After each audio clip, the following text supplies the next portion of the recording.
You might be wondering why I'm wearing my puffy and my toque in my garage. It's really cold. I don't know if you can see that. It's probably like -5 in my garage right now. It's cold.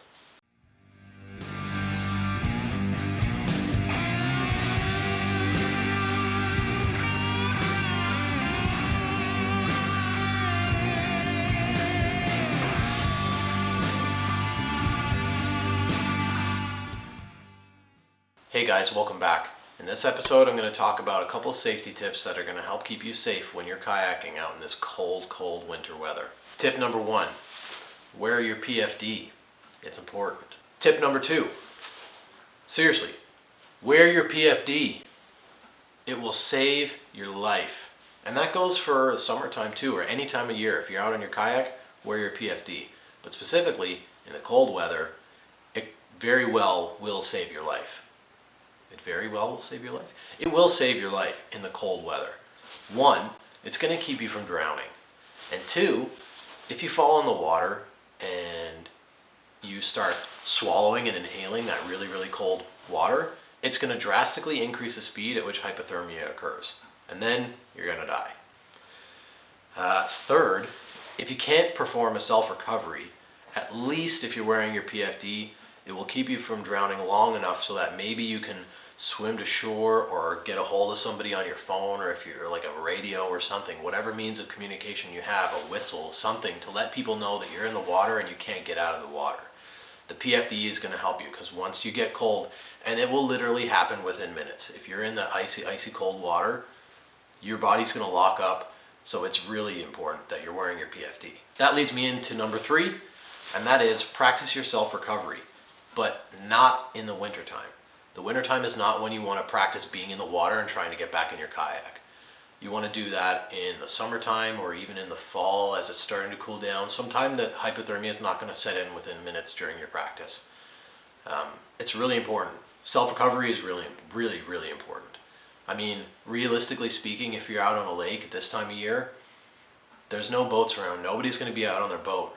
You might get lucky and have that one crazy guy who still has his boat in the water when it's starting to freeze over. But chances are you're on your own. If you can't get back in your kayak, you might be screwed. Yeah. Then we'll move on to number 4, and that is don't fall in the water.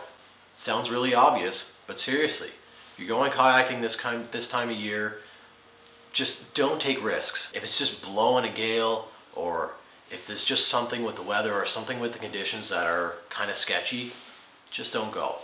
It's not worth it. It's not worth your life to go kayak fishing or kayaking at all. It's just not worth it to be out on the water in unsafe conditions in this time of year when your chances of rescue are basically nil other than yourself. Number 5, whatever. Next, hydration. Hydration in the cold is just as, if not more important than it is in the heat. Because in the cold, you don't realize that you're getting dehydrated as noticeably as you do in the heat. In the heat, you can see it, you can feel yourself sweating, you can see the sweat, you can feel the heat and the fatigue that comes along with it. In the cold, you don't feel yourself getting dehydrated. You don't feel yourself sweating. So it's really important that you drink constantly, like little sips. I'm not saying to chug a bottle of water every 10 minutes. But you have to be continually drinking water or fluids or electrolytes, something. And you want to store that in a place that's going to be at least a little bit warmer than the general air temperature. You don't want to be drinking really, really cold stuff on really, really cold days. It's just gonna make you cold, and that's going to be uncomfortable. The last one that I have right now is let somebody know where you're going. Even in the summertime, when I go take my kayak out, my wife always knows where I am. She knows exactly where my truck's parked. She knows exactly where I'm putting my kayak in the water. She knows the general area of a lake or whatever body of water I'm planning to be on, I'm gonna be in.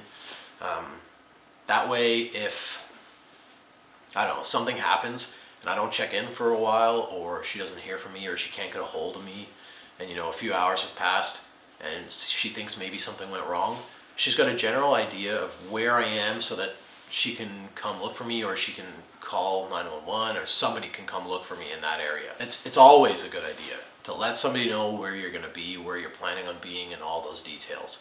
It doesn't have to be your wife or your mom or dad, just literally anybody, a friend, somebody, so that somebody that will notice if you don't come back.